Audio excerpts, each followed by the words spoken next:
We will now reconvene the special city council meeting. Ms. City Attorney, please report the closed session action. There were 4 items on the closed session agenda. Item number 1, the city council gave direction to its legal counsel. Item number 2, the city council gave direction to its legal counsel.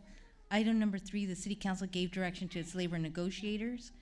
And item number 4, with respect to initiation of litigation, Councilmember Saab made a motion and Mayor Pro Tem Frometa seconded to authorize the city to join a consortium of cities to initiate litigation against Southern California Edison.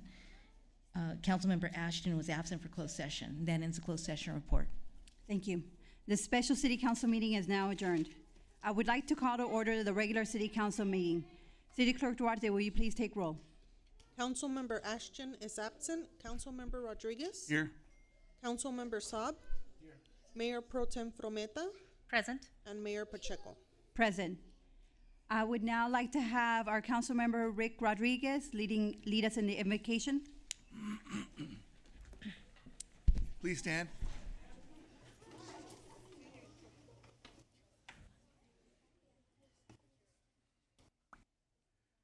So it's a great honor that we get a chance to pray for our city in public like this in these chambers. So thank you, and please join me. Heavenly Father, we thank you, Lord. We thank you for an opportunity like this to come before you and do city business, take care of others, Lord, and serve you. Lord, we pray for decisions made at this dais. We pray for the people that can walk in this building. We pray, Lord, for our country. Thank you for this opportunity. In Jesus' name, amen. Please remain standing. I would now like to invite up Sarah Frometa to lead us in the Pledge of Allegiance. Please stand. Put your right arm over your heart. Ready, begin. I pledge allegiance to the flag of the United States of America and to the republic for which it stands, one nation, under God, indivisible, with liberty and justice for all. Thank you. You may be seated. Thank you. Great job.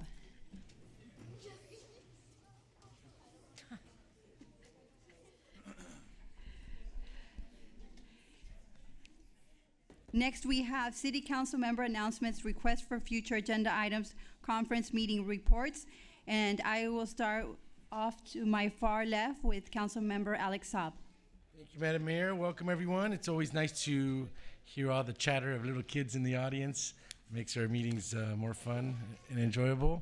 And we know those young people here when the Pledge of Allegiance is extra loud, so we appreciate it, especially when Councilman Ashton's not here. He's always the one leading the chant. Welcome, everyone. Thank you for coming out and seeing your government in action. As a reminder, we're here every 2 weeks, second and fourth Tuesday of the month. And obviously we're open to everyone. Welcome everyone to come. If you haven't had a chance, we have agendas in the back. This is what we're going to be following throughout the meeting, and then there's a QR code in the top right. You can always download it on your phone and follow along some of the reports. Because I know sometimes if you don't come often, you might be a little lost. Do want to recognize a few people in the audience. My Planning Commissioner Noveris Frometa is in the audience. Thank you, Noveris, for serving. Let's give him a round of applause. And then, I don't know, representing the Chamber of Commerce, I don't see anybody here, but there you are. There he is. Executive Director Michael Calvert is here. There he is. Always here. Michael's always one of the last ones here. So thanks, Michael. We'll try to make it extra long for you tonight to stay here. All right. Last couple of weeks have been very active. Now that weather's changing, it's baseball season, and we all had an opportunity to attend West Downey Little League's opening day last Saturday, and always a fun event, seeing all the young kids out in the field, with their families, and just the joy of the upcoming season. So I want to thank all the volunteers. Those are all obviously volunteer driven, and there's a lot of hours and sweat that go into preparing for that, and I just want to thank all those that volunteered. And then 2 weeks ago, a couple Saturdays ago, we had the TLC 5K walk. It was the most successful 5K that TLC has done. I'm honored to serve on their board. We had over 1,300 registered walkers. Probably had well over 1,500 people that showed up, and it was just a great event. TLC, for those who don't know, it's an organization that really helps students in our community that are in need, in moments of need, and they really do great things in our community. So thank you to all the volunteers for that. I know our police was there, and our Parks and Rec played a big role in it, and just really a good community effort. And then this was last week was Read Across America week, and Dr. Seuss started this many years ago, and I know most of the council colleagues were able to go out and read to some of the young kids, and it's always a fun event. I had an opportunity to go to Real St. Gabriel and Carpenter and Lewis Elementary and a few others, and just a fun event. And if you have an opportunity, you have somebody that is a teacher at one of the elementary schools and invites you to do so in the future, I encourage you to do that. It doesn't take a whole lot of time to go out and read to some of the kids, but it really brightens their days and really brightens our days more than anything else. So thank you for all the invitations for that. And just one quick invitation. There will be a ribbon cutting this Friday at 11 a.m. At Buffalo Wild Wings at Stonewood Mall. They've been there for a while, but for some reason they're doing a remodel. They're celebrating the remodel. And then Rancho Los Amigos is having their Amistad auction dinner fundraiser they do every year. It's a big grand event, and that is in the West End Hotel in Long Beach. Rancho Los Amigos, we know, is one of our 3 big major hospitals here in town, and they do incredible things. If you don't know much about them, I invite you to go online or pay them a visit sometimes. They're a national rehabilitative hospital, worldwide recognized for all the great things they do. People that have neurological damage, spine damage, injury, and they do incredible work there. So that's one of their big fundraisers to help provide some of the extra services for the community. I think their community, a few years ago, it helped pay for some of the bicycle kind of devices that allowed some of the patients there to be able to go to the beach and actually go into the water. And that's just one of the many things that the auction does. So that is Saturday, March 21st at West End, Long Beach. And that concludes my comments, Madam Mayor. Thank you. Next up, we have Mayor Pro Tem Claudia Frometa. Good evening, everybody. I want to welcome you tonight to our council meeting. I'm going to try to keep my comments short. I know we have a lot of young people to recognize this evening. And I always like to say that strong communities are engaged communities. So I know that you're here to be recognized tonight, but those of you that don't attend some of our council meetings, as my council colleague Alex Saab mentioned, please plan on joining us. We meet on the 2nd and 4th Tuesday of every month, and this is the best avenue to engage with us and to bring issues that are really pressing for you in terms of your community, your neighborhoods. Certainly there's been a lot of activity in our streets, in our parks, and we are very excited to see that a lot of those projects through Measure S are going to be coming to completion in the next few months. I know it's been a little painful, but certainly it is definitely worthwhile. Property values will be increasing because of the renovation of those parks, because those streets are getting fixed, and certainly those medians on the major avenues. I know those can be a bit of a headache, and sometimes some of you have reached out to us, but let me tell you that statistics and studies have shown that cities that have those medians, not only does that reduce collisions, that actually brings up property value. And we're going to be finishing those and also planting some beautiful trees along those medians. Let me tell you that, as has been said, we've had a flurry of activity over the last couple of weeks celebrating Dr. Seuss. Also, with baseball season started, I had the opportunity some weeks ago to attend the Downey Girls Ponytail Softball League opening day. And over the weekend, this past weekend, also the West Downey Little League. And this is an organization that is 67 years strong. And so, as you know, Downey is a strong community, and we invest heavily in our youth. Certainly, we have AYSO represented here tonight, and we have our high schoolers here. We also had the opportunity over the weekend to support a very important project that the Downey Kiwans and also other students from Warren participated, and that was the Thirst Project. We had the Walk for Water. I know that all of our council colleagues participated in the Jerry Can Challenge that was brought to us, and our mayor was kind enough to be dunked, believe it or not, with really cold water on Saturday, and I'll let her talk a little bit more about that. But it really brings our community together. The purpose of the Thirst Project is to raise funds to be able to build water wells in developing countries. And this year, the focus was to raise $24,000. Again, Downey is making an impact, not just here, but throughout the communities, the surrounding communities. And certainly, we want to be placing our mark in other countries as well. And so as we work together, as we are here, we are engaged, and we make our community stronger. One of the other things that I want to tell you about is I had the opportunity to go to Washington, D.C. and participate in the American Israel Public Affairs Conference. And that was also a good opportunity to engage with our elected officials. I had the opportunity to lobby at that level with our elected officials regarding our support for Israel. A strong Israel means a strong America. Making sure that that friendship, that enduring friendship, continues, and also making sure that the embargo for Iran continues.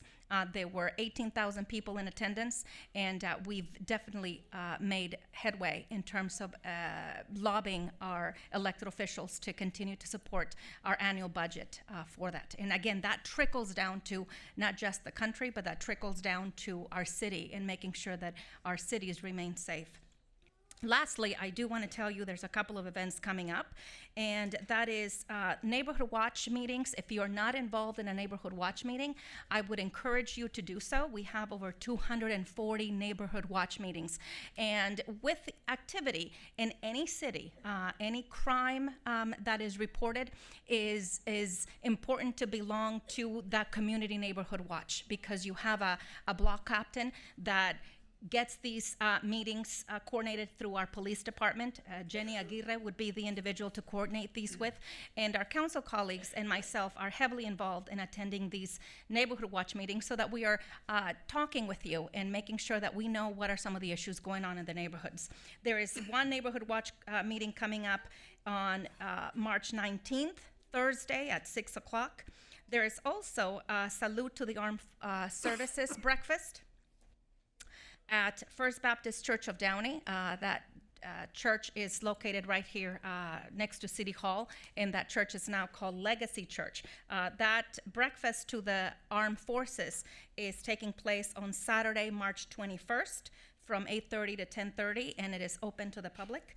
And last but not least, I do want to mention to you that the Chamber of Commerce will also be having the anniversary event on March 25th, Wednesday at noon. So those of you that can make those events, you're definitely welcome to attend.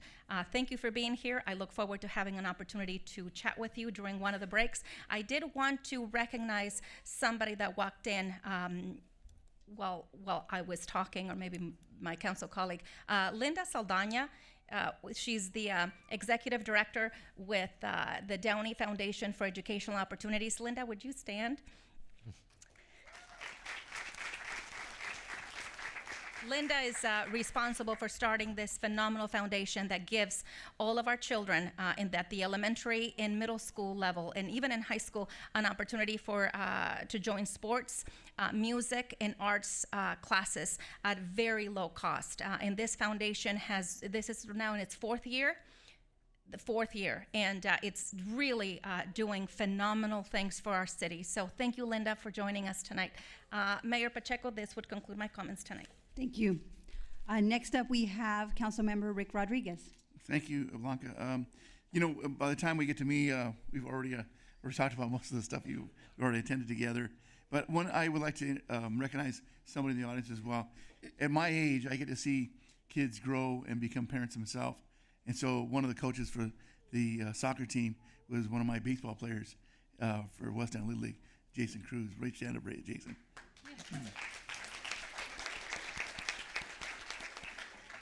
So that means gray hair means something, right? But I'm very proud of our youth in our city and the families, that connect to our youth that sometimes will leave and go off to college or military service, but they always seem to come back. So, for example, my oldest grandson was part of the recruitment for our U.S. Army, and so they did a swear-in here at Warren High School. And at Warren High School, it was the first time ever in the history of the Army they were sworn in by an astronaut. So they got the soldier, the U.S. Army Space Command, on video, and they talked about them all around the country. Kids from all around the country were sworn in, and my grandson was one of the kids at Warren High School that were sworn in that day. So I'm very proud of those kids at Warren High School. We probably had about 20 kids, not just from Warren, but Warren, Downey, Southeast Military Academy. There's a number of schools that are represented there at Warren High School. We talked about Little League. We talked about Walk for Water. Last night we had a wonderful clergy council meeting. I'm so proud of this group because they're doing great things, helping our kids at risk, helping our foster kids, helping with our homeless issues in our city, helping with at the average everyday kid in high school trying to graduate. But they're doing wonderful things in our city, in so much that we now have a number of cities that are trying to develop their own clergy council. So tonight, as we speak tonight, 3 members of the Downey Clergy Council are in Montebello, and they're attending for the very first time the Montebello Clergy Council. And so last night at our meeting, we had Montebello, we had Whittier, we had La Mirada, we had Norwalk. So all the cities come into our city to see how they can facilitate this in their own city. So that's it for me, Madam Mayor. I'm still carrying my bruised arm, so that's it for me at this point. All yours. Thank you. So I just want to start off by welcoming everyone to our city council meeting. It's always a pleasure seeing everyone in attendance, especially our youth. It's a pleasure seeing you all here today. I know you're being recognized, but you're, like was previously mentioned, you are always welcome to attend our meetings. So I just wanted to start off by mentioning some events that I attended. On February 26th, I attended the Spring Hill Suites Marriott groundbreaking ceremony. Spring Hill Suites will be located next door to Dunkin' Donuts. It is anticipated to be completed by summer of next year, and I'm looking forward, as everyone here, we're looking forward to a completed project, and it's definitely going to be something very special to our city, and we hope many of you residents and if you have family members visiting out of town can visit the Spring Hill Suites by Marriott. Also, on February 26th, Mayor Pro Tem Claudia Fermetta and I had the privilege of attending the Downey Rose Float Association, and in attendance was Laura Farber. She is the president of the Tournament of Roses, and she awarded the award of the Founders Award was presented to the Downey Rose Float Association. And in case you weren't aware, the Founders Award is given to the most outstanding float built by volunteers from a community or organization. So I again want to thank the Downey Rose Float Association and everyone who volunteered for the Rose Float for this great award. Also, as was mentioned, there was numerous schools that we read to for Read Across America Week. I had the pleasure of reading to Unsworth Elementary School kids, Carpenter, and Gallatin. And like the rest of my council colleagues, I also attended the TLC 5K run walk. I believe I came in first out of the council. Granted, I think only 2 of us participated, so that doesn't say much. Also, on March 3rd, I attended a neighborhood watch meeting off of Imperial Highway and Woodruff. The major concern in that area was a homeless encampment at a vacant lot behind Calvary Chapel. I am pleased to say, and so are the residents, that the encampment was cleared prior to the neighborhood watch meeting. And I would like to thank our chief for helping the residents. And I just want to say, the residents are very appreciative. I heard numerous comments that we have a wonderful police department, so thank you.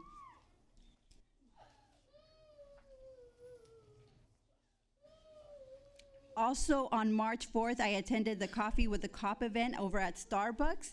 If you have not had the opportunity to attend a Coffee with the Cop event, which is held numerous times throughout the year, please do so. It's always a lot of fun. You get to interact with our local police department, and for the young kids, stickers are provided. Also, I wanted to let everyone know that last Thursday, I was on a conference call regarding the coronavirus, COVID-19. We had on the call a doctor from the California Department of Public Health. We were informed that as of now, the risk level is low. This is a respiratory virus. What it is, it's affecting the elderly people, but we, as a community, we need to take simple steps to be healthy. We need to wash our hands for 20 seconds. Wash your hands before eating and after touching any surfaces. And avoid people who are sick. And if you are sick, please stay home. And if you have a fever or you feel sick, please call your healthcare provider before going to the hospital. So the main thing to keep in mind is that we have to practice hygiene, healthy hygiene practices. So just, again, make sure to constantly wash your hands, and if you're sick, please stay home. Also, as was mentioned, I attended the Key Winds Walk for Water Thirst Project on Saturday, and it's true, I was dunked. The weather was fairly pleasant, still on the chilly side, and the water was even colder. But it was a lot of fun. If I was asked to do it again, I would definitely do it again for our high school kids. The reason being is because our high school Key Winds over at Downey High School, they're bringing awareness as to a water crisis being dealt with in third world countries. They're making an impact here, not only here in our city of Downey, but also globally. So these are amazing students, and I have to commend them. Whenever they ask me to do anything, I am more than happy to help. Also, the West Little League Downey opening day was an event that I attended, and I had the pleasure of throwing out the first pitch. And I don't think I did too bad, right? You did good. Thank you. So now on to presentations, which we have a couple.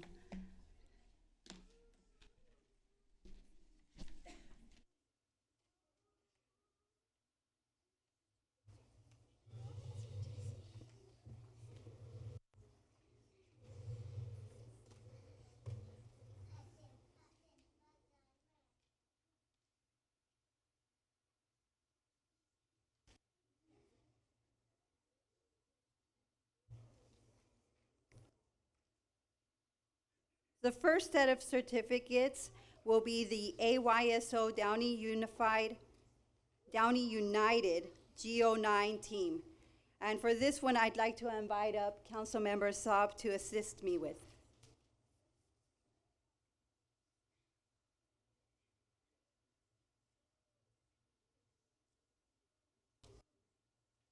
All right, thank you very much, Madam Mayor. If I can have, I'm going to call up some of the head coach and the assistant coach and the team manager. So if I can have head coach Rodrigo Martinez come up, please. There he is. And then assistants Daniel Rejon, Carlos Soto, and Jason Cruz. Sorry. And then if we can have the team manager, Yana Salazar, come up, please.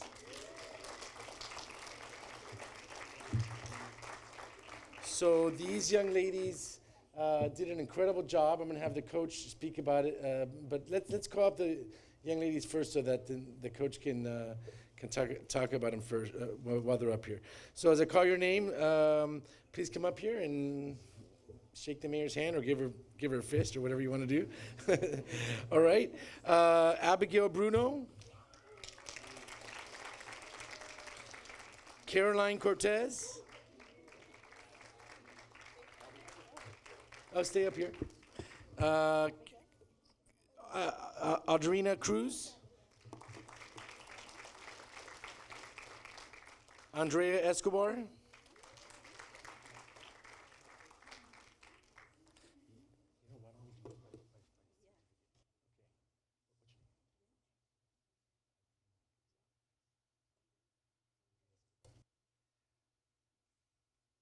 Rin Soto.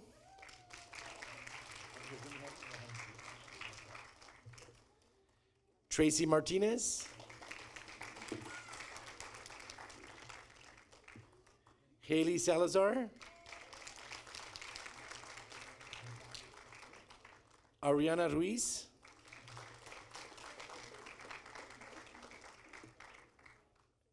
Jaylene Rejon.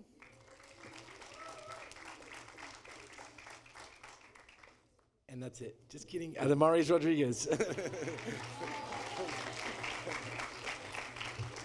Good job.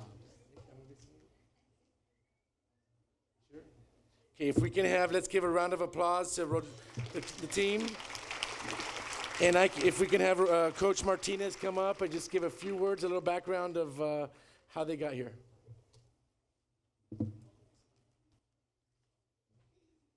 Well, we started off in AYSO core. We got together, started a spring team, and then from there we just jumped to the next division up, flex division. And it was a little challenging, but we needed some more challenge for these girls, so we moved up to club.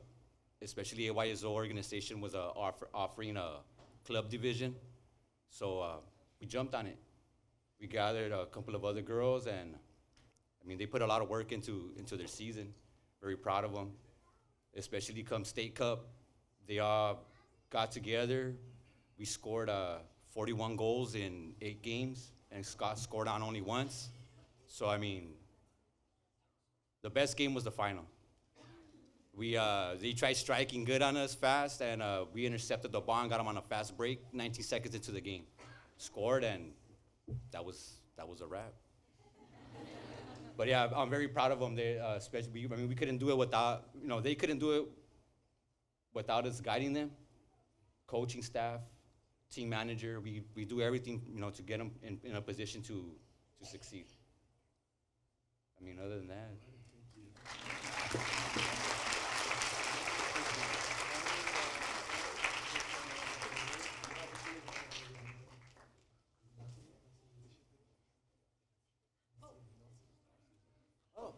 You know what? I didn't see you. If I can have Nelson Mancia come up, please. Nelson, and always did a great job in promoting AYSO and always making sure that the girls boys and girls are. I didn't see you. I was looking to the audience. Always doing a great job promoting AYSO. I want to thank him for bringing the girls to our attention. I want to thank the girls also. When you wear that Downey uniform, you also represent all of us. So good job.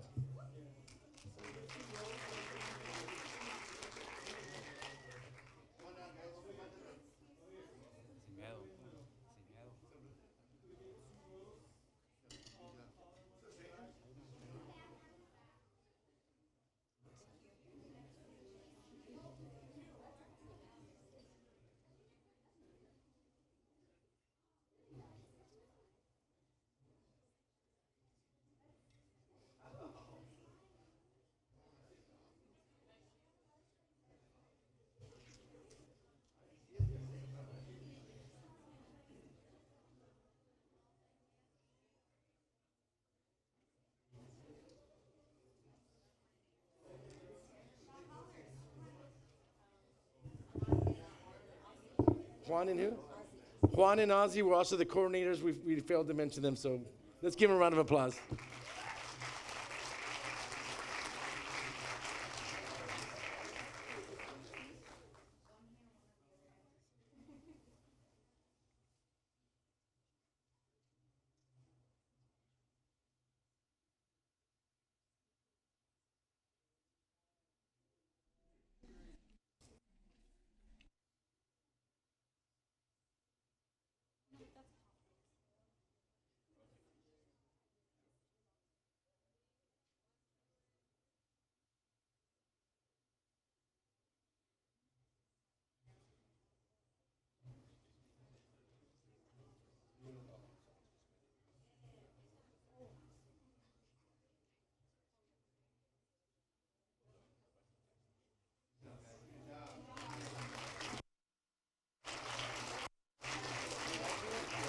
Thank you. Thank you.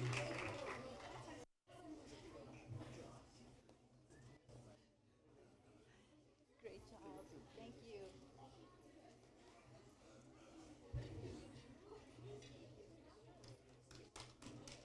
Next up, we have certificates for the Downey High School Girls Junior Varsity and Varsity Polo, San Gabriel Valley League champions, and CFI Division IV quarterfinalists. For this presentation, I would like to invite up our Mayor Pro Tem, Claudia Fermetta.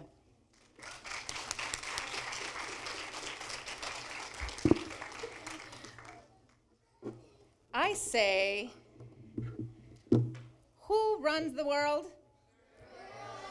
Who runs the world? It's so nice to have you girl athletes here this evening. Certainly, it's really our pleasure to have these young. Maybe we can get another microphone. This one keeps going off. Batteries.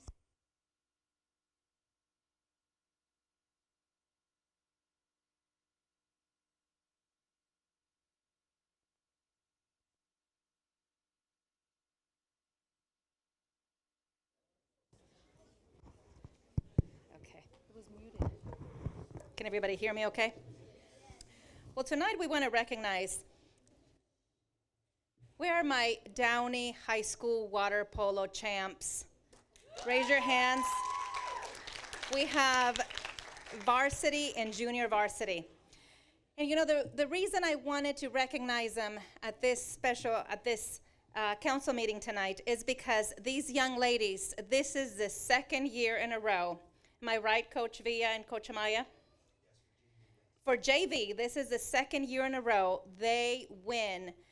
They are champions for the San Gabriel Valley League. Give them a round of applause, please.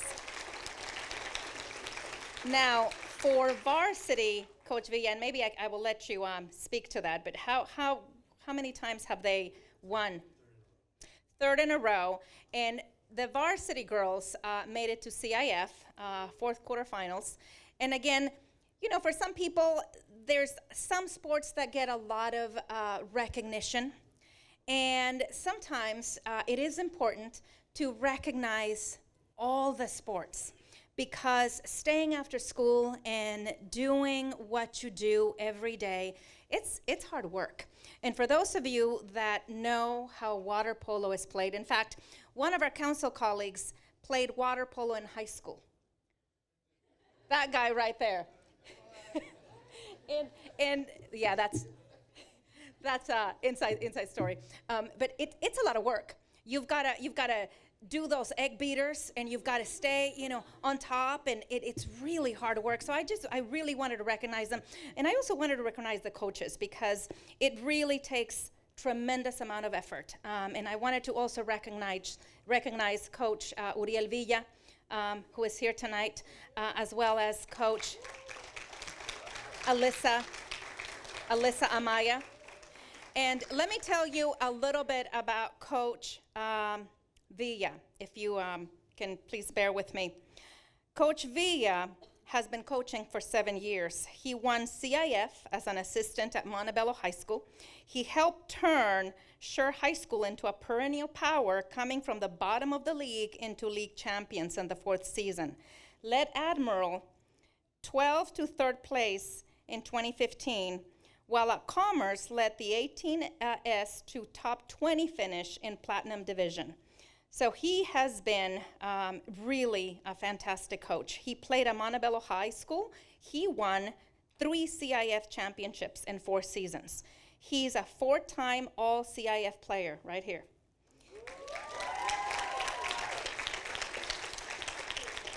That's his playing experience. Now, I have to tell you that Coach Villa, his sister is Brenda Villa. Who knows about Brenda Villa? Brenda Villa is an accomplished American water polo player. His sister is the most decorated athlete in the world of women's water polo. Villa was named Female Water Polo Player of the Decade from 2000-2009 by the Athena Aquatics World Magazine. And in the Commerce swimming pool bears her name. So again, we've got some champions right here with these coaches. And so ladies,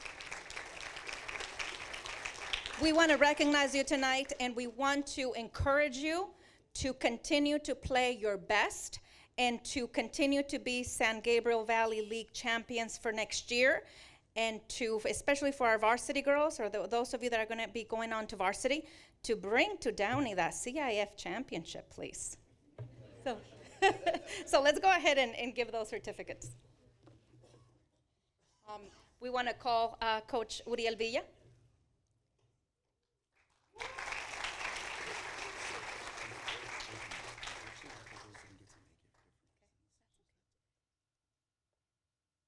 So should we give him the certificates for him?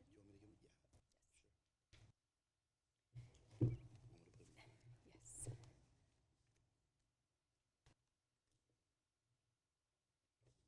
We want to call them all of them? Yes? Do you want to call them all as a group, or Do you want to call them as a group? as a group? Yeah, Right. let's call them as a group, and then you can, So varsity. yes. Those of you that are in varsity, come up.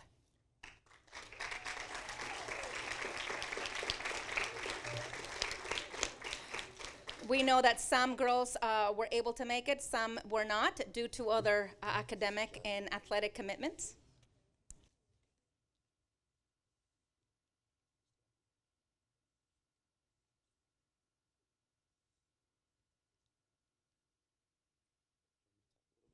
Yes, please.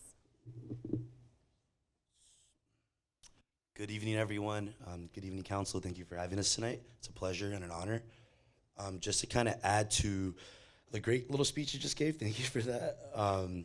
This is part of our varsity team. Unfortunately, some of them had, academic, just different things going on, preparing for SATs, not finals, but just projects going on, and some actually competing in your own club, water polo and swim, so they have other engagements going on.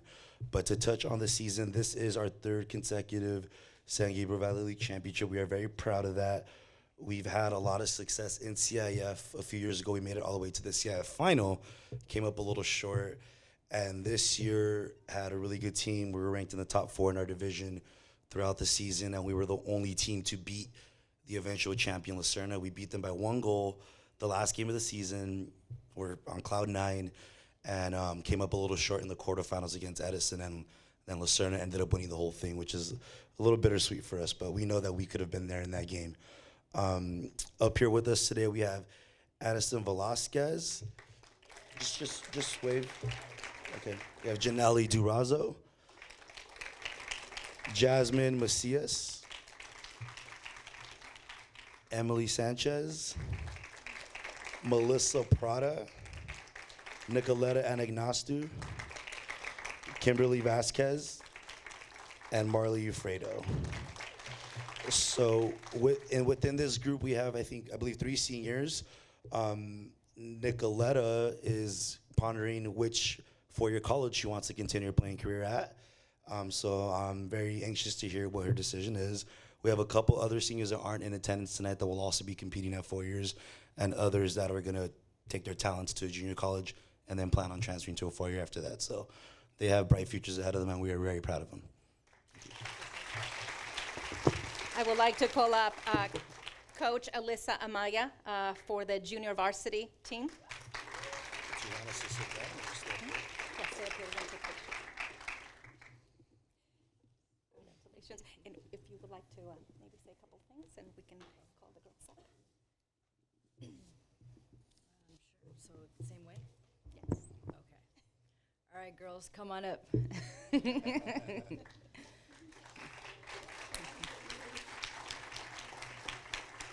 So on our junior varsity team, we have a lot of freshmen, which is very exciting because thank you.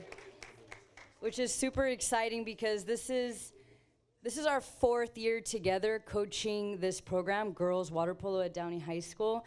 And I know a lot of seniors from varsity aren't here tonight, but we're pretty senior heavy. And it's bittersweet to see them go, but it's also exciting for these freshmen because we have a bulk load of freshmen.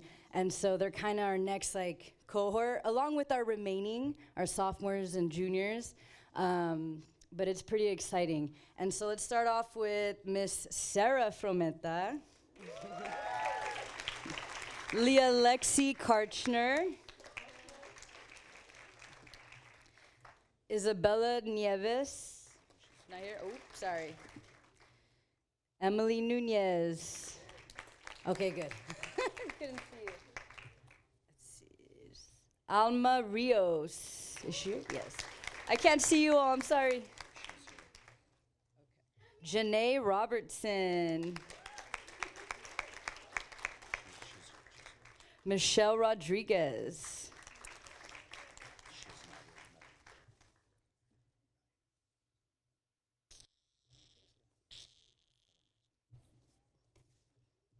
Ashley Macias. Sorry, like some of our varsity girls, not all of our girls could make it for prior engagements. It's Ashley Lacheno. Let's see.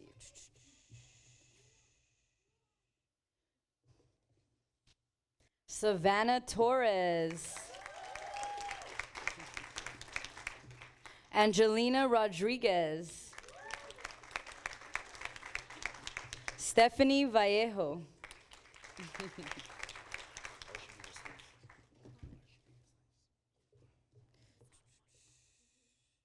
Katerina Bessero.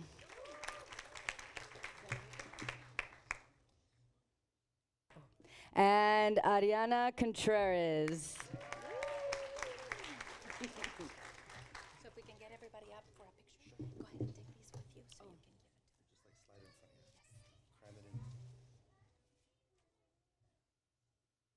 Well,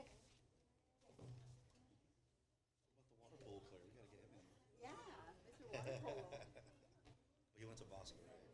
Yeah, I went to Boston. I guess that's okay. I don't know where I should go. Because I'm not.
Thank you very much.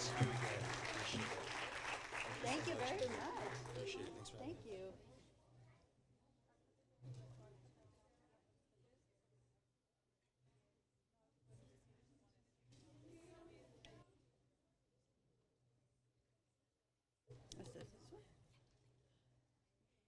And for our final presentation regarding the Southeast LA Cultural Center, I would like to invite up Sam Gary to help us with this presentation.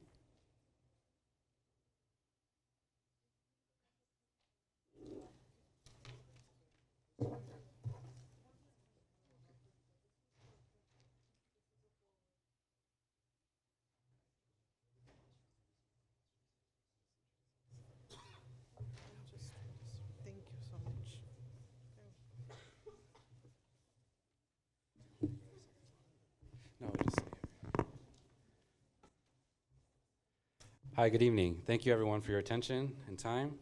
Actually, my name is Joseph Gonzalez. I'm with the Rivers and Mountains Conservancy, and this is Sam Gary with Gary Partners LLP. We're here to introduce an exciting project in early design development stages in the Southeast Los Angeles area, being called the Southeast Los Angeles Cultural Center. This project will be located in the city of Southgate, but it'll be a regional facility off Imperial Highway in the 710. For those of you unfamiliar with the Rivers and Mountains Conservancy, we're one of 10 state conservancies under the California Natural Resources Agencies, and we'll actually be leading development of this project. RMC provides funding for park and open space projects, restoration and revitalization projects along rivers and beaches, and conservation projects in the foothills. For instance, we're helping to fund the Wilderness Park here in Downey. We provided over $1.6 million for that project. And so where did this project come from? Between 2016 and 2018, a working group was developed with cities along the river and also stakeholders to develop the Lower LA River Revitalization Plan. Out of that plan, over 155 projects were identified between the city of Vernon and Long Beach along the LA River, and 3 signature projects. The Sela Cultural Center was identified through that process, which was stakeholder and community driven. RMC, as the lead, is working with the cities of Southgate and County of Public Works on development of the project. Next slide. And so the core project team is RMC as the lead, and we've actually hired on Gary Partners LLP to lead design development of the project. Again, Gary Partners is a world-renowned LA-based firm known for projects such as the Walt Disney Concert Hall in downtown LA. And we've also hired on world-famous landscape architects as well, Olin Partners, and known for doing like the Getty Gardens as well. So Sam, project, and thank you. Thank you, Joe. Hello, thank you.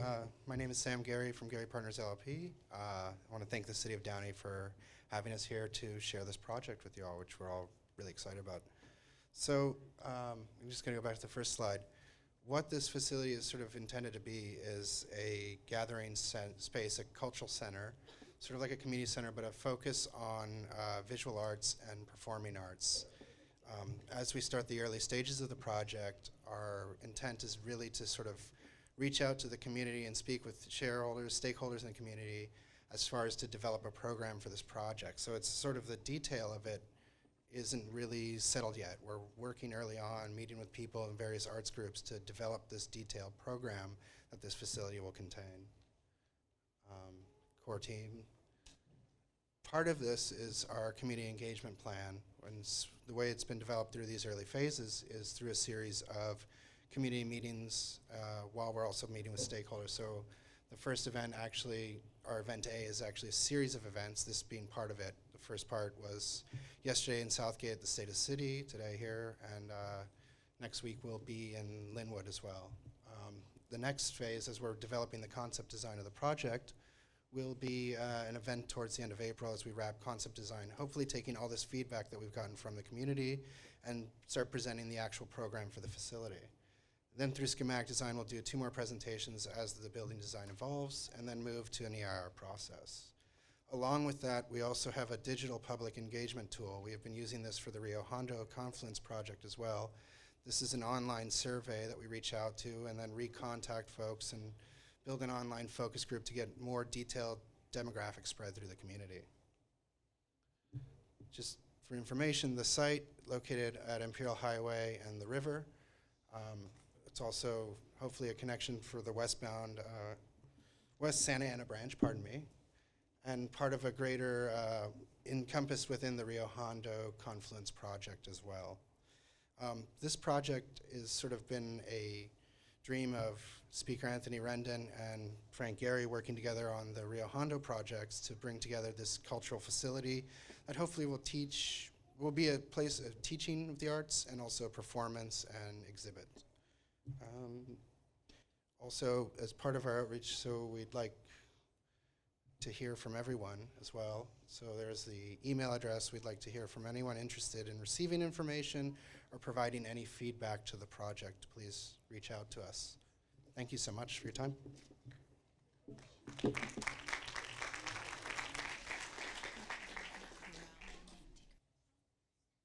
Thank you. We will now take a 1-minute recess.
We'll now reconvene our council meeting.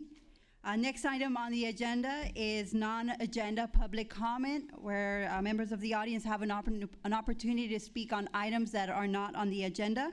Before we begin the public comment period, I would like to remind members of the audience of the city's meeting rules contained in the Downey Municipal Code, which rules are located in the back of the room. The City Council acknowledges the right of the public to address issues that are within the city's jurisdiction and invites public to do so during the City Council meeting. However, this right must be balanced with the need of the City Council to conduct the public business in a fair and efficient manner, free from disruption or disturbance. Members of the audience who wish to address the City Council during public comment are reminded that the city's meeting rules prohibit yelling, whistling, booing, screaming, and any other outburst that disrupts or disturbs the meeting. Any conduct that interferes with or disrupts persons who are addressing the council. Any conduct that interferes with or disrupts council members while they are speaking. And any other conduct that disrupts, disturbs, or interferes with orderly conduct of the meeting.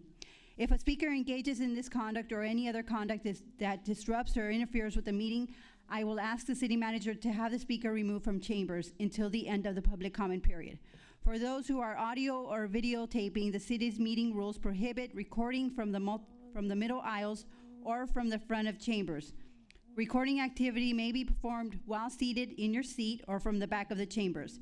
I remind speakers that each person has 5 minutes to speak and that your comments be addressed to me and not to any other council or staff member. Those wishing to speak may now come forward. So, Madam Mayor, sounds like we got our 5 minutes still. And it looks like you're not going to disrupt our meeting. Though you might be interested in this indictment I'm going to read into the record under case number 220-CR0035JFW-1. According to this FBI indictment, violations against a particular elected official, United States versus a particular individual, you might be the next person being indicted for corruption. Did you know that? Where is that $2 million you guys borrowed from the U.S. government?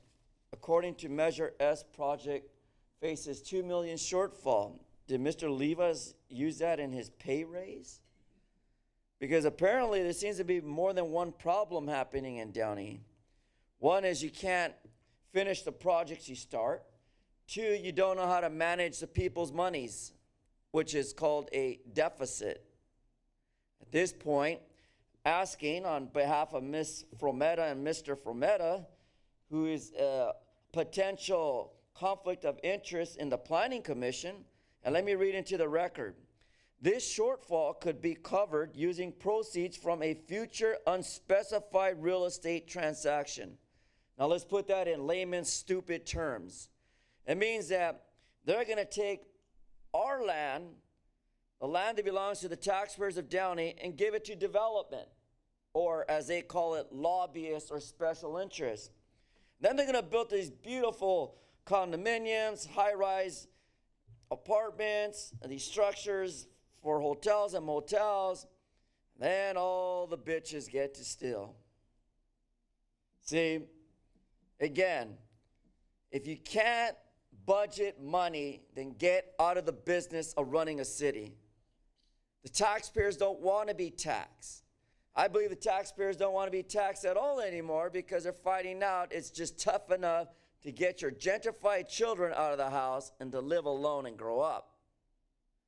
Let alone like today downtown when I was there with Mr. Vasquez, Fernando, at the Board of Supervisors where Ms. Janice Hahn, Ms. Barger, Ridley Chongo Thomas will be seated in LA pretty soon, and then the other witch, Ms. Kuehl, who at one point threatened me while I sat in the audience because she told me my sign was offensive, and I told her to shove it.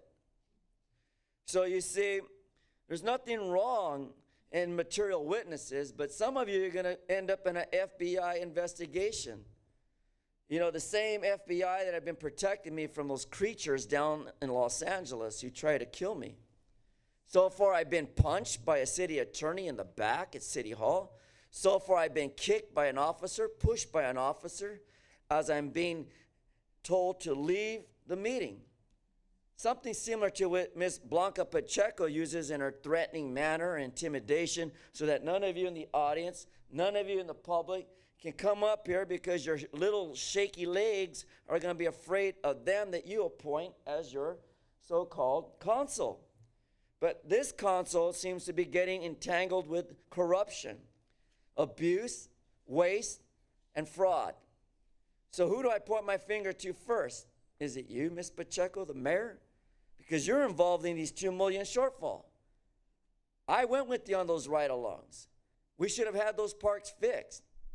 And if we didn't have them fixed, we should have stopped one project, finished 3 projects, and then wait later to take the money out of the general fund of Downey and finish it. Instead of begging, you see Ms. Frometa shaking her head because she knows no, because it'll be a shortage in the fundings that go into Downey.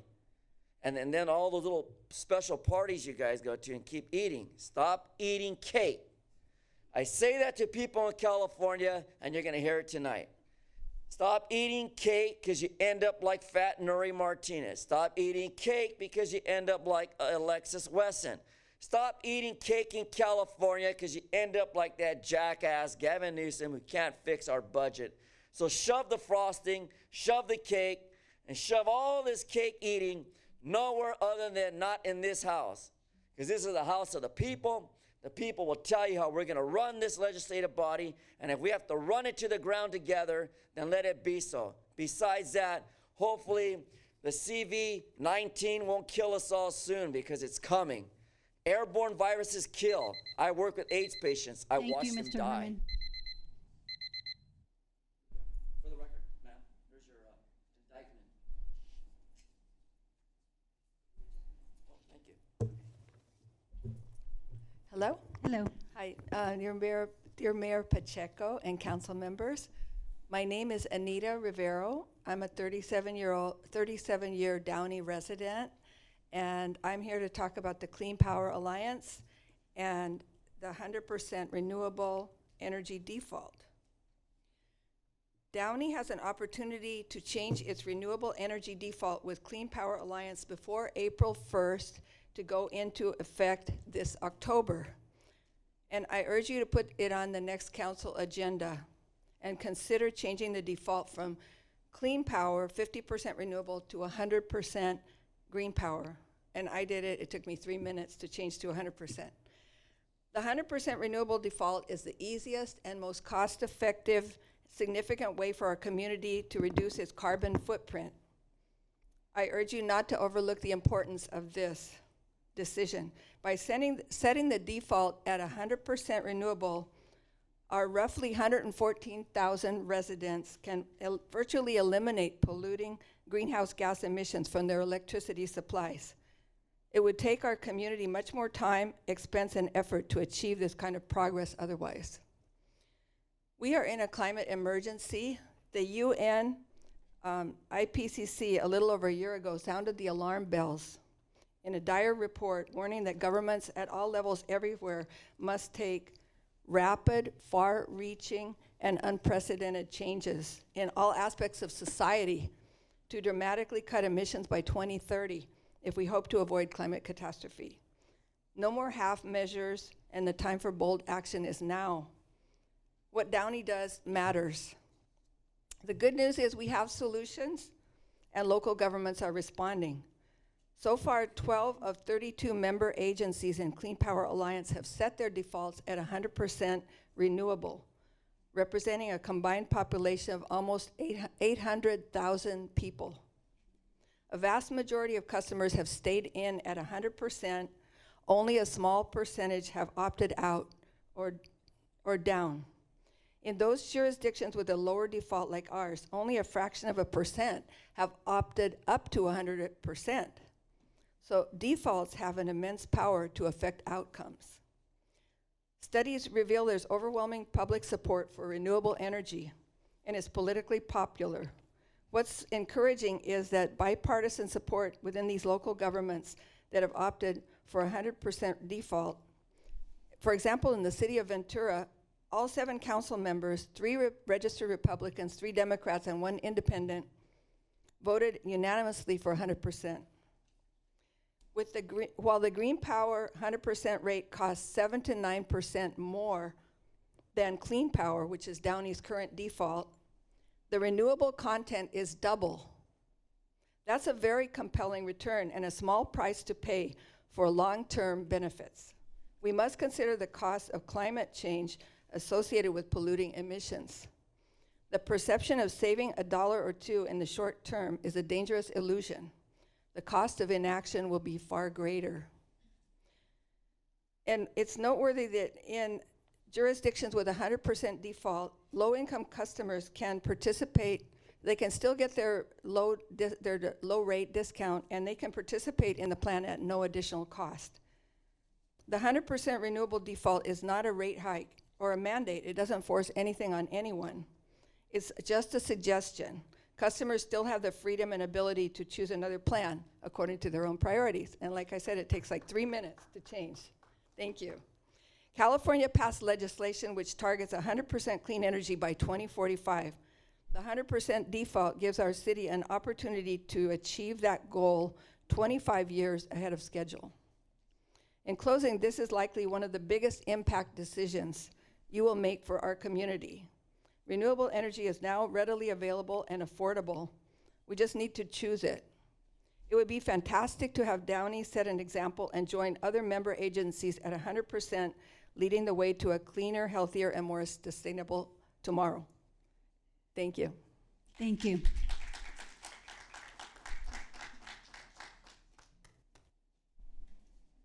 Hi. Hello. My name is Nelson Olvera. I'm here to talk about the foreign policy comments that were made earlier, specifically those involving the AIPAC, which is the Israeli lobby, as well as the embargo against Iran. So in regards to the AIPAC situation and a member here going to it and basically in support of Israel, despite the genocide they're committing against the Palestinians, I say that we boycott it due to the fact that we give them $8 billion, last figure I saw, dollars. They have universal health care. They're committing genocide against Palestinians, which the UN has condemned and said, yes, they're literally shooting civilians. They're shooting medics, unarmed people. So why are we supporting this regime? That's beyond me. And their lobby group that supports both sides, the Republicans and the Democrats, it doesn't matter which side they support as long as they get their money back in. And that's what we're doing. We're supporting them while we don't even have universal health care here. So that's one point. And in regards to the Iran embargo, that's an act of war. We're blocking medicine from getting into Iran. I mean, we saw with the Iraq embargo back in the 90s, and that killed up to 500,000 children, blocking medicine, stuff that they can't make in Iraq. And now we're doing the same in Iran.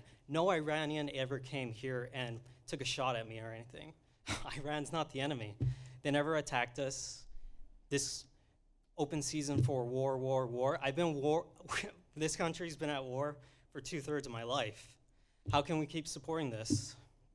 So, yeah, I'm just probably rambling out here, but when we're spending at least $11.7 trillion when all's said and done by the year 2030 or something on these wars, and me myself, I'm probably not going to be able to retire.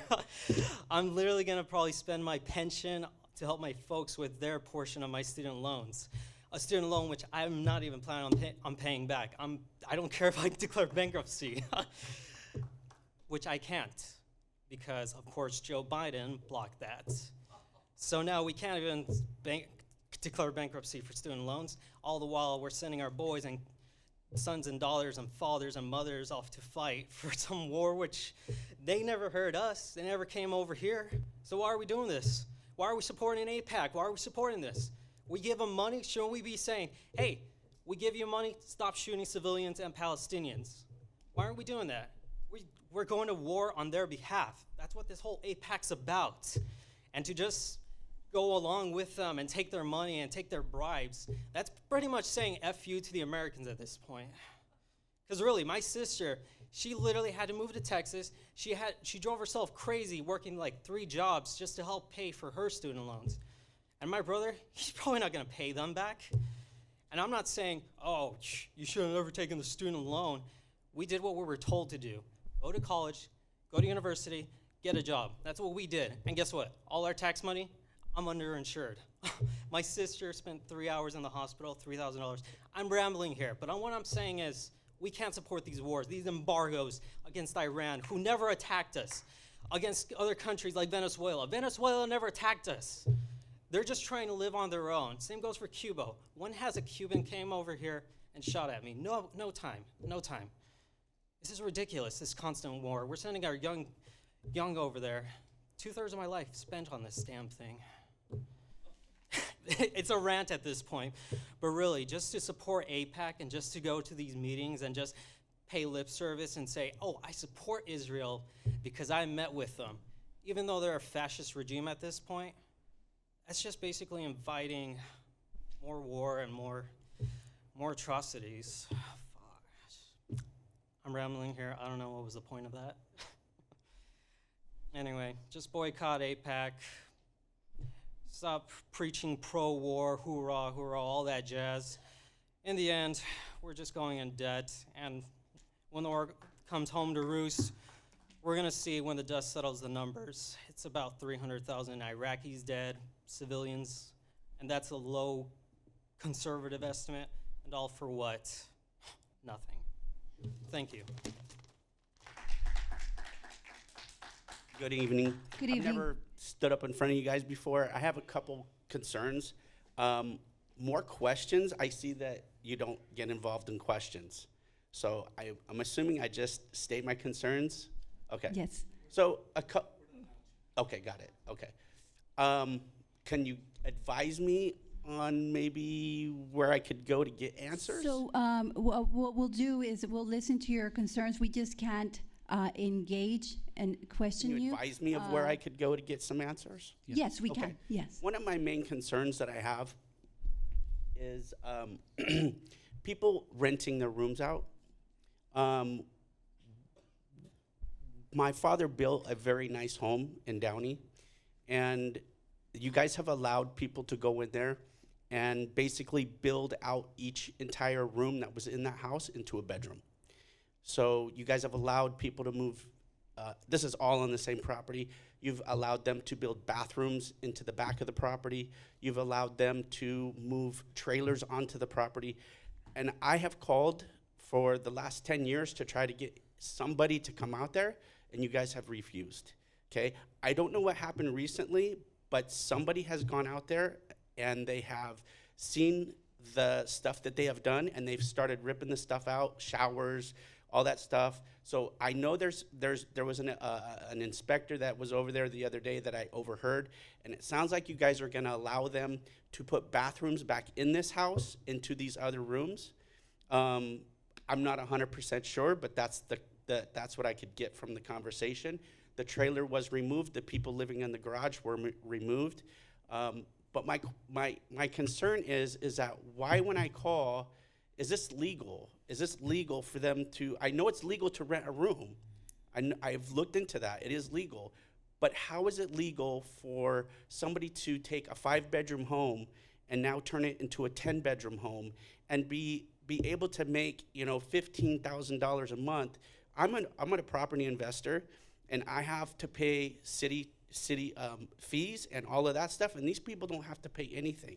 They could sit there and rent their whole entire house out, okay, and make these divisions and make these things in there and rent them out and be getting $800 to $1,000 a month.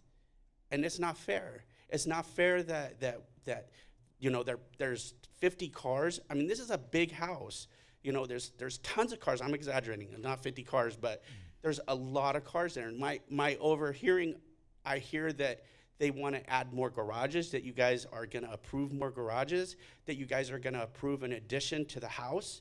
And all it's going to do is add more rooms so they can sit there and keep renting this house out as not a home anymore, but as a hotel. It's a hotel. And they don't have to pay the fees. I don't understand why you guys won't do anything about this. I have called many, many times. I've called to have somebody go out there and check it. They say, we can't do anything about it. We can't do anything about it. Well, obviously you can, because somebody went out there and saw it, and now they have gone into the house and they have seen it. But that's my question. It's like, why? Because here's the thing. At this point in time, I'm looking at selling all of my property. I'm gonna go to North Downey and I'm gonna go buy all the mansions in North Downey, and I'm gonna go ahead and I'm gonna convert each room, the formal dining room, the formal living room, all of it. I'm gonna convert them all to rooms so that I can make the same amount of money that these people you're allowing to do in this property in Downey. I'll be more than happy to give you the address. It's 8337 Cole Street. Okay, you guys are working on a project right now. You guys are doing something over there right now. You guys have, they've been ripping bathrooms out, like bathroom stalls and stuff like that. So they are in there doing stuff, but I know they are working with you to try to do something else. And I just don't think that's fair. I don't think I should have to pay, my city fees and do what I have to do correctly, and these people can sit there and make tons of money off of a house that is not a commercial property. It's not fair. Thank you. Sir, if you don't mind, you can see our Community Development Director, Mr. Schindler, and he'll be able to assist you.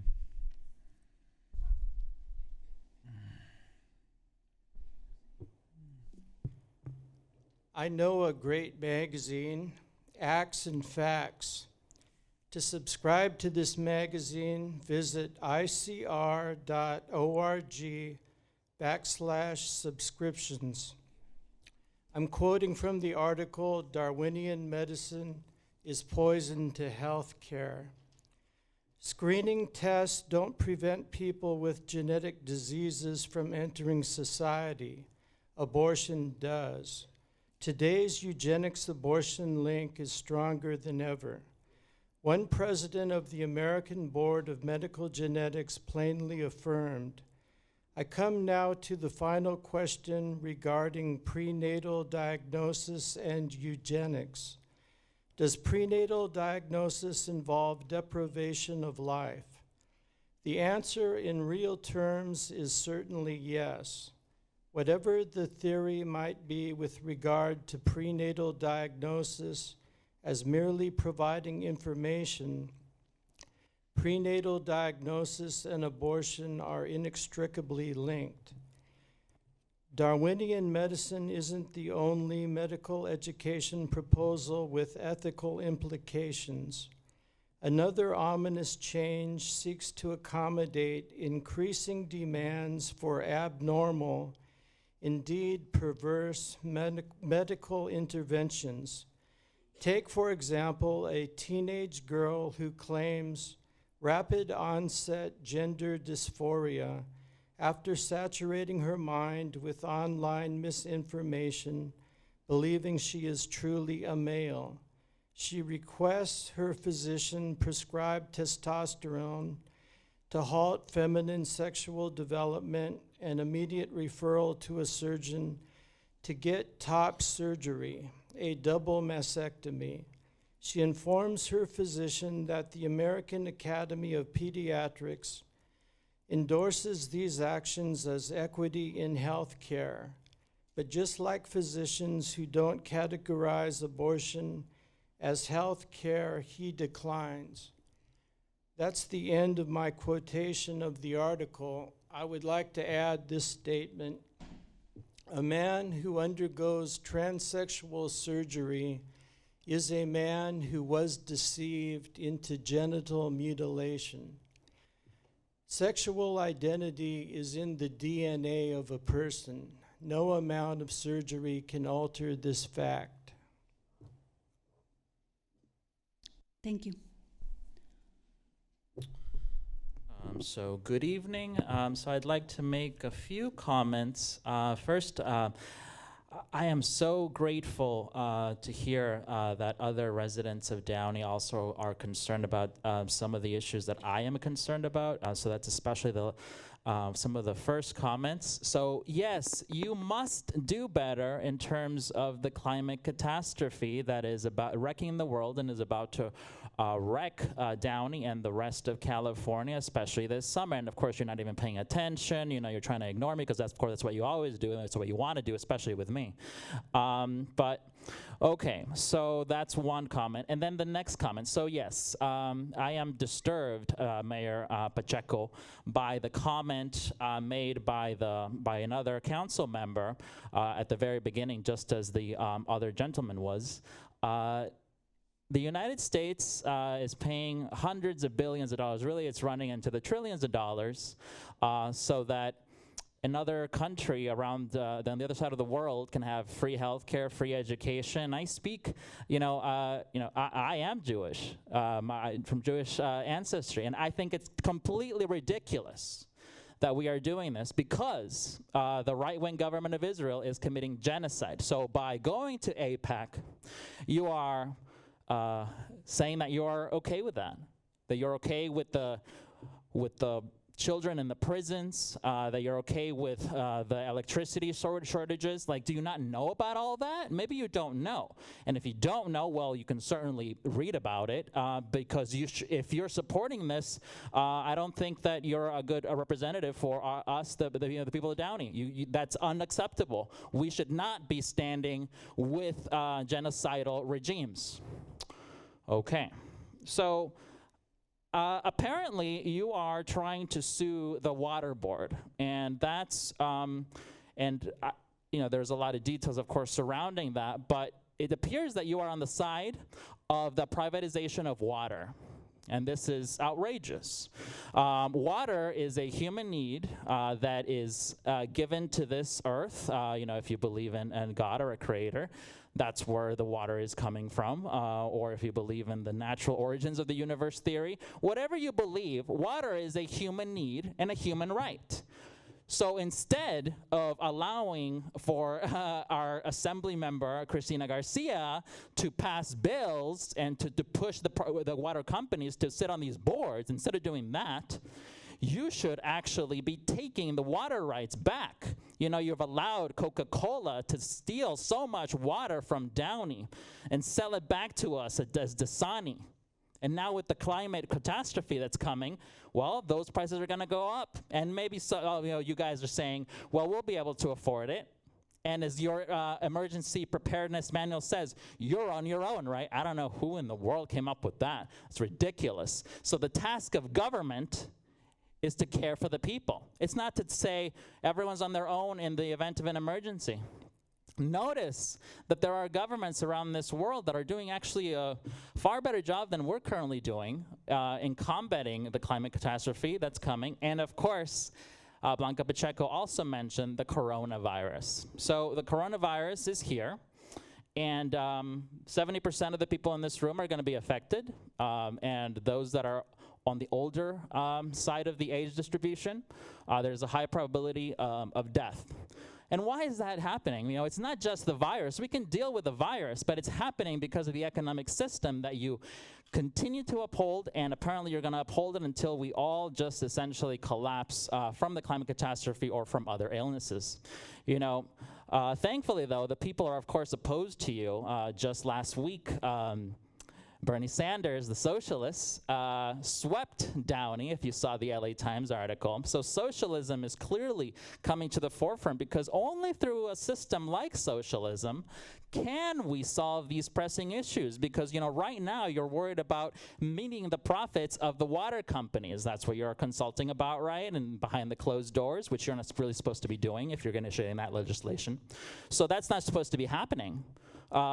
Yet, the system that you uphold is the system that upholds profit above all else, including our lives. So that is why it's very exciting that so many young people, of course myself included, were awakened by Bernie Sanders. And of course, the socialism will come to Downey, and socialism, the people will triumph. So, thanks.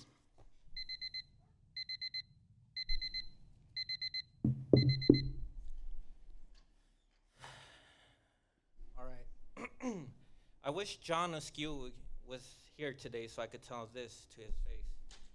But You have to direct your comments to me. Blanca Pacheco, do you know what happened on February 14, 2020? At Water Basin? I'm not going to answer your questions. Okay, well, your assistant manager, John Askewy, instigated an assault. He instigated an attack that led Water Board Director Apodaca to assault Leticia Vasquez while they were conducting business.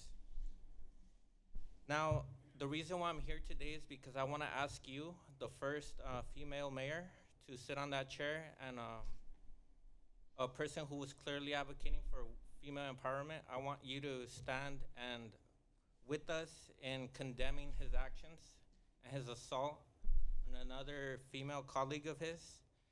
And I want him to step down, because directly attacking someone else is wrong, definitely. Now, John Askewy is the assistant manager, and he's not here today.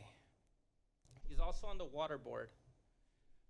He's on the water board meeting with private companies, purveyors, that are trying to privatize our water. He's introducing ideas like increasing a $2 tax, which translates to 16 cents per month that every city has to pay.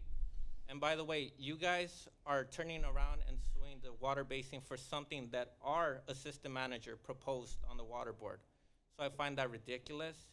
And if you guys aren't doing anything about it, or if you guys aren't saying anything about it, I find that problematic. So I want to know, are you going to ask John Askewy to step down for assaulting a female colleague of his, for not reporting which one of our wells are right now currently contaminated with PFAS? And I want to know if you're going to honor your constituents and the females of the city by upholding them accountable. By the way, I'm allowing some of my time so that you can answer if you're going to do so. I'm not going to answer any of your questions. It's not convenient to do so, right? This isn't the proper forum. But definitely, I want him to step down. If you're a person of your word, if you really are for female empowerment, if you are here to serve your constituents, I need you to counsel him to do the right thing and step down. He cannot be our representative, and he cannot sit on the water board. And definitely, Downey cannot be associated with people who behave in this manner. I hope we can all agree with that, including Claudia Frometa. I hope that you agree with that. You don't have to answer. You have to direct your comments to me. I will speak the necessary truths that I had to do. So, just so you guys know, there was a police report about this. It's there were 24 witnesses that signed the paper. There's a video on YouTube. So you guys can go online right now and look it up on YouTube and see the assault. You can see the moment where Chair Apodaca gets up and assaults Leticia Vasquez, the other chair. You can hear on record as John Askewy instigates not only the assault, but then for the next 3 days on record is caught making fun of the situation by mocking and mimicking Leticia Vasquez. So this is on video. This is on record. And I need you guys to step up as our leaders and condemn his actions and demand that he step down. Conveniently, he's not here today because I'm pretty sure he was aware that I was going to be up here tonight. And if he's not here because of that, or because he's aware that his political career is on the line, I want you guys to take that into action, into consideration, and again, hold them accountable and advise him to step down. He does not belong in public service. With that said, I will be making further comments about the privatization of water, Cristina Garcia's role in it, Anthony Rendon's support of that action, and hopefully it isn't the case that our own city council is a part of that whole situation that's taking place. So I know that you guys are suing Central Basin right now, and we will be addressing that as it develops. So please expect me to return. Thank you.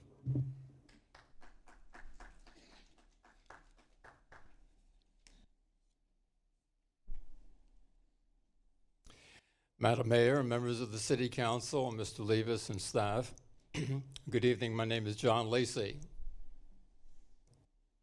Madam Mayor, I am a nobody, but who are you? Are you a nobody too? If so, Then there's two of us. Don't tell. They'd banish us, you know. How dreary to be a somebody. How public like a doll. To tell your name the livelong day to an admiring bog. Courtesy, a poem by Emily Dickinson. That ends my comments. I yield my remaining time back to you. Thank you.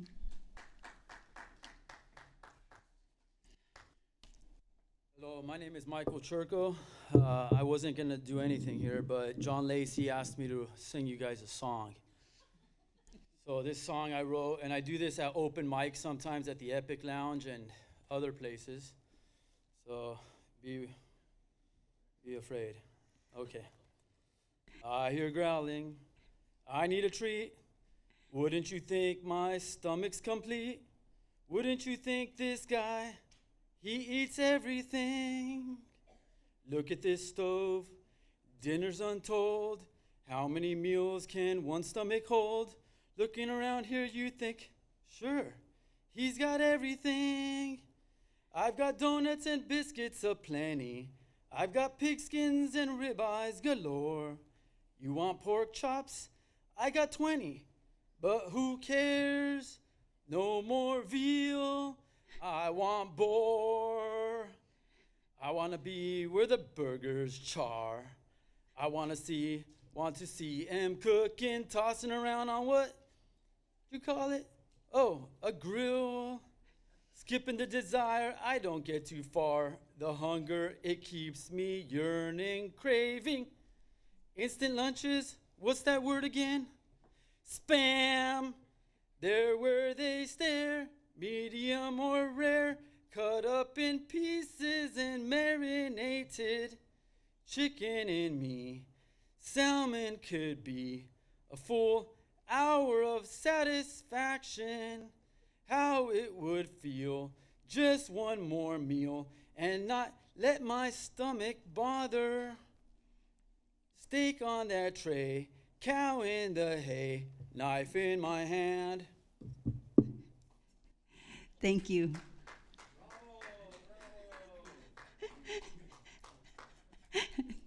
That was really good. Thank you. I enjoyed it.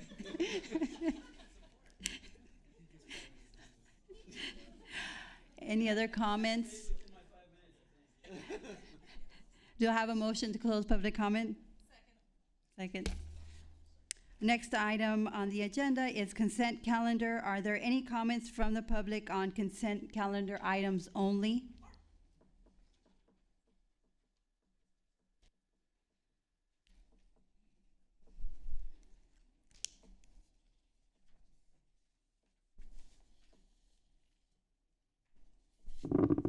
I would like to sing, but I don't want to see that frown become a big smile. See, the VPA Jazz Band has a atmosphere of music festival going on here at our local school on item number 10. And why is it that we can only donate $1,234 for this event? Especially where Warren High School has lots of children that look forward to the event. Maybe if we had 2 show mobile trucks, vans, or buses, maybe all the children can enjoy the house event and not just let the adults. But let's get into the summary of number 6, my favorite number, the number of the beast. Because Downey's known for Metallica, and I'm known for Hellraiser in Black Sabbath. But what physical impact action is associated with the Firestone Boulevard West City limits for sewer and water? Well, this easement, for the definition, is a right to cross or otherwise use someone else's land for a specified purpose. Now, according to the agenda in the summary, it doesn't state where this purpose will go and who will benefit. So who will have the order of having to operate and maintain? Well, we know already Gilbert Levas doesn't know how to operate and maintain because his pattern and practice is to steal $2 million. So where do we get this money if we're not checking or taking? It's a good one, right, Mr. Levas? But no longer in use is this old shit pipe. Well, I'm sorry, let me use the correct language. A sanitary sewer. But I prefer using the shit sewer line because that's where all my shit goes when I'm done at the end of the day. Even the bad memories of a day that used to be good go into the same facilities. And the purpose is for me to eliminate myself from all waste and shit into the sanitary sewer, knowing that it has a purpose and place to go. And that's one resolution. However, again, when I was up in Pasadena last night with Terry Tornek, the mayor, some offensive words were used against the sewer shit. And I told him specifically, Mr. Terry, you keep yelling and screaming at me, you're going to lose more hair. Besides, we got Victor Gordo, the next mayor, taking your seat. Where will you be after this day? You'll no longer have a day and a moment to scream at me, threaten whether or not I should be removed or arrested on the allegations that my free speech sometimes just has a little too much charm. But no longer in that use, the city of Downey summarily vacating public services utility easements for South Firestone Boulevard, West City Limits, shall adopt that resolution in the water facility's purpose on a private property at Firestone Boulevard on Old River School. You know what I like about Old River School? It was like my first comment. Approve the free waiver on the showmobile. See, I think you should allocate free waivers to all the taxpayers who shove their shit down the sanitary sewers and hope to maintain the facility and infrastructure that works. Because without that, we are doomed. As you heard earlier in the testimony and reports from other citizens that felt the same way I felt. Why so much shit goes into the sewer and yet no one has a clue as to whether or not it's killing us or destroying the earth. So in my closing argument, which is technically not an argument, it's just simply here to rebuttal and rant, like I do every time on the Patriot newspaper. That's the most current news of shit I hear all the time. That's why every time when I get my sanitary paper, it's always based on the so-called Patriot. The same wipe I use is wipe my ass and shit it down into the main line to make sure that no more shit talking goes against Armando Herman, for the record. But if you wish to play the game I play, you're fucking with the wrong puppet, because I know where to shove my sewers.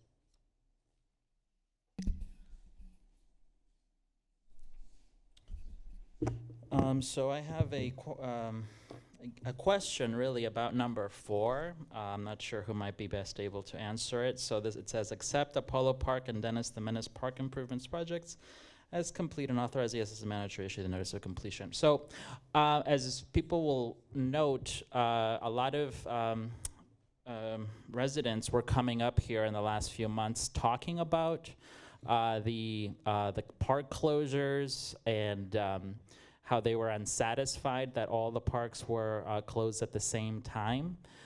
So I'm wondering if that has in some ways been addressed, because a lot of the residents were actually asking for difference. They were asking for upgrades to the parks that involved more child development opportunities. So I'm wondering if in this amount that you're going to be paying out, was there a modification to what the public requested as far as additional facilities for families with young children?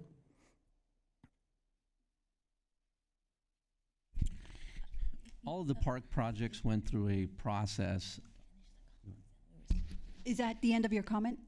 Well, I may have a follow-up question. You can complete your comments. I'll address them all at the end.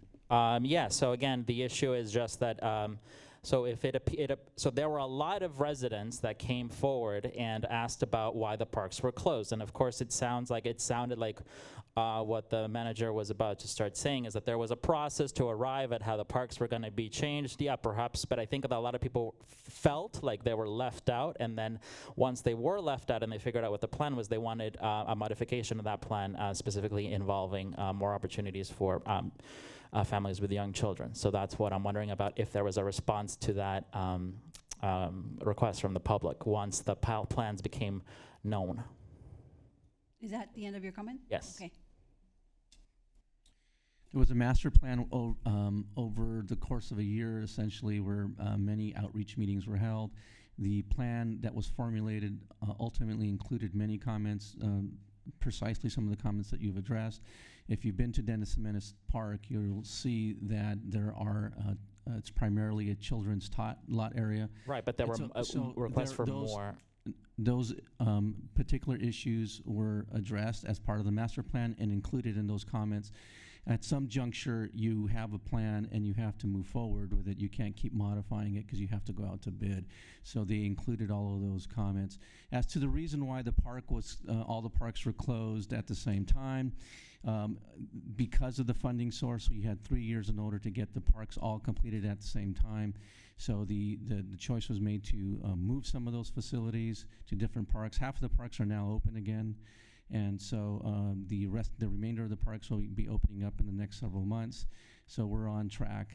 Actually, that was the most efficient way to get the most bang for the buck and make sure that we met the mandated requirement to complete all the parks construction within the 3-year period. All right, families will be very happy to hear that, so thanks. Thank you. Anyone else? Motion to close public comment? Second? All right, are there any council members that would like to remove or abstain from an item? Second. Please vote.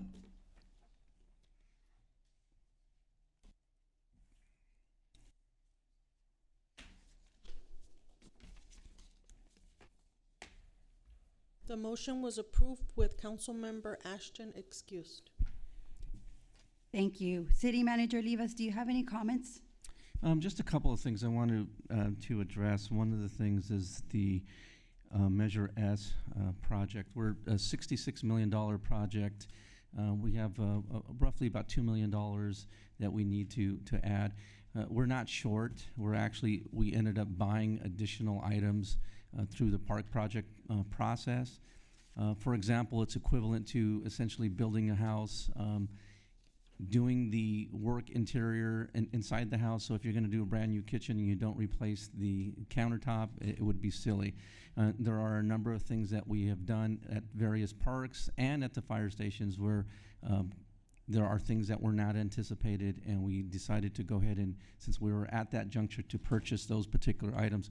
We can certainly have stayed within, a $50 million budget, but then same folks would have been criticizing coming up and saying, well, why didn't we do X, Y, and Z when we had the opportunity? So the council, in all wisdom, decided to go ahead and bite the bullet and move forward. We have the capabilities to do that, so that's why those particular issues were done. In no way does it reflect where the city is. We have a 7th-year balanced budget. We have 35% of our reserves, of our operating in reserve, which is somewhere in the neighborhood of $30 million. Our bond rating has been the highest it's ever been. So from a fiscal perspective, we continue to do very well and manage the public's money well. So this is an opportunity when you have to really make some improvements citywide. That's what we've done.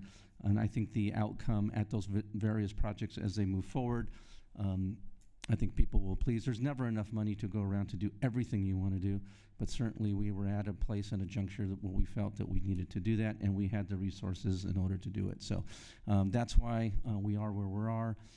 In no way is it a reflection in terms of management of the project. In fact, I think it's been managed quite well. So that concludes my comments. Thank you. The meeting is now adjourned in memory of victims of the tornado in Nashville, Tennessee. Former Downey Fire Department Explorer Isaiah Rodriguez, Marine Gunnery Sergeant Diego D. Pongo, 34 of Simi Valley, and Captain Moises A. Navas, From Maryland, also 34. A moment of silence.